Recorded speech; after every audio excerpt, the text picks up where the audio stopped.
ఖుషికి అన్నం పెడదామని చెప్పి తులసి డైనింగ్ టేబుల్ దగ్గరికి తీసుకుని వస్తుంది. అప్పుడు ప్లేట్లో తులసి అన్నం పెట్టగానే అక్కడికి సిద్ధు వాళ్ళ బామ్మ వస్తుంది. ఏంటి ఇక్కడేం చేస్తున్నారు అని తులసిని అడుగుతూ ఉంటే, పాపకు ఆకలిస్తుందని ఇక్కడికి తీసుకువచ్చాను అని తులసి అంటూ ఉంటుంది. ఇక దాంతో సిద్ధు వాళ్ళ బామ్మ తులసి దగ్గరున్న ప్లేట్ని లాక్కుంటూ, అన్నం లేదు సున్నం లేదు, పోండి ఇక్కడి నుండి అంటూ తులసి వాళ్ళను ఎన్నో మాటలు అంటుంది.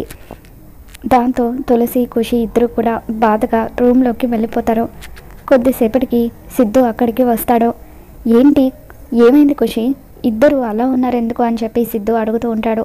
దాంతో ఖుషి సిద్ధు దగ్గరికి వెళ్ళి ఏడుస్తూ, ఫ్రెండు మమ్మల్ని అందరూ ఎన్నో మాటలు అంటున్నారు, మాకు చాలా బాధగా అనిపిస్తుంది, మేము భోజనం కూడా చేయలేదు, మమ్మల్ని తిననివ్వడం లేదు అని చెప్పి ఖుషి సిద్ధుకి చెబుతూ ఉంటుంది.